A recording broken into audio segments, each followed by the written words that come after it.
The Jerry Jones situation, I want to talk about that for a minute. There was an item from WFAA about day one of his trial, and he's not on trial. He's become the plaintiff. He's suing Alexandra Davis, his alleged daughter, and her mother, Cynthia Davis, for breaching the contract signed in 1998 that provided a significant amount of money for her care and feeding and upbringing. There was a confidentiality clause in that agreement that no one's allowed to talk about it. And I have a copy of the agreement. It's very lengthy. It's very detailed. And the argument is that by filing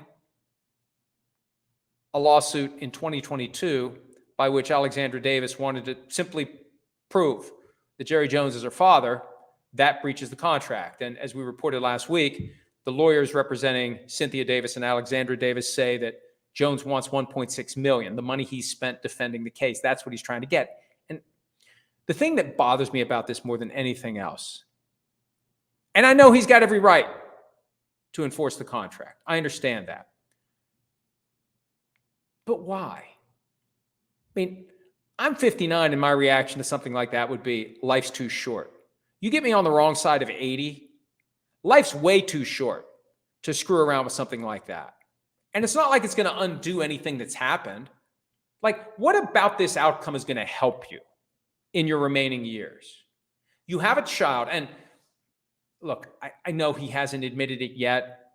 He's been required to submit to a DNA test. The case where that happened is pending on appeal.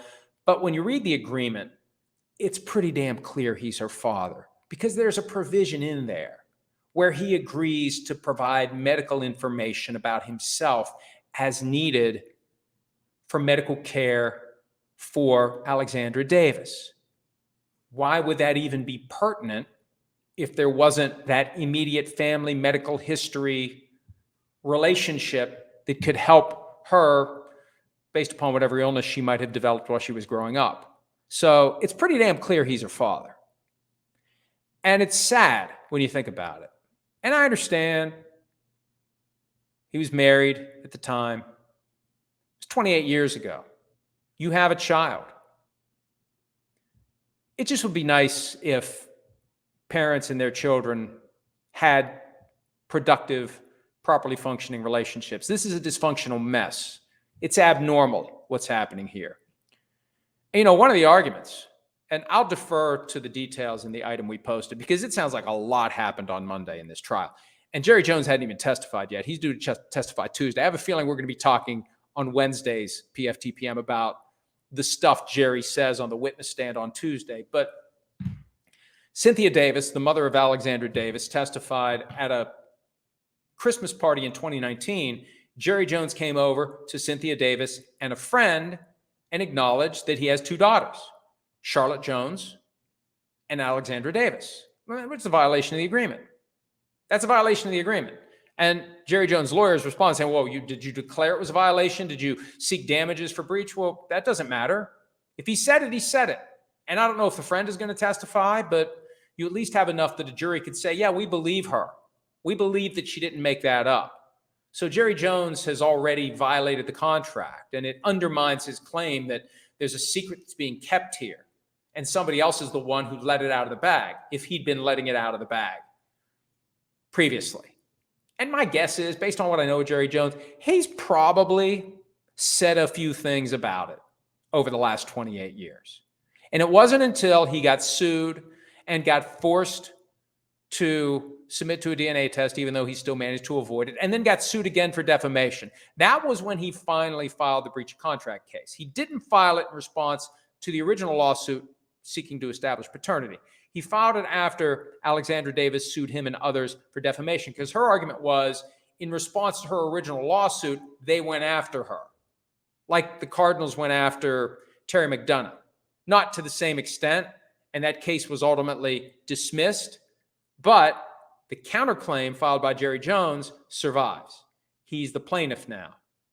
And this is just, I think, unfortunate.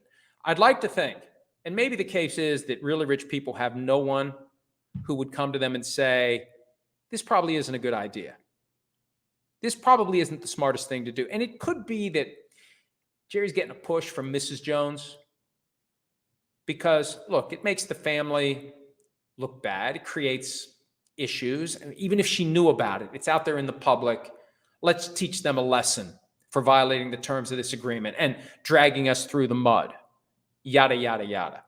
I just think that the best move would have been to let this go, to not try to prove a point, try to hold 1.6 million over these two folks and just move on. And ultimately, as he enters, the final hole or two of his life's 18-hole golf course, I'd like to think that you find a way to mend fences with family. I think we all can agree that there's nothing more important than family. And it always saddens me when I see fractured families because that's kind of all we have. We're all in this alone. We're born alone, we die alone, we live alone. But the people around us, the family around us, is what protects us and nourishes us and gives us a reason to keep going. It's sad to me. It's just sad. All the money in the world doesn't matter if you've got this kind of a mess that you've made and you're exacerbating by suing your own daughter. And look, I don't know why it's not a bigger deal.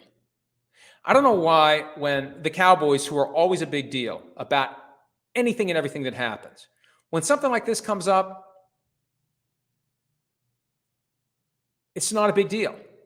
Remember the issue from a couple of years ago with Rich Dalrymple, the former PR chief with the Cowboys, and there was the issue about cheerleaders in the dressing room, and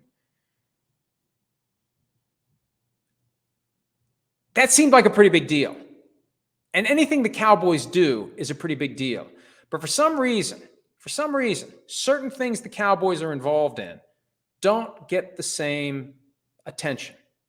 And it's just kind of odd to me that more people aren't paying attention to this, just like more people weren't paying attention to the thing that happened a few years ago that was covered and largely forgotten.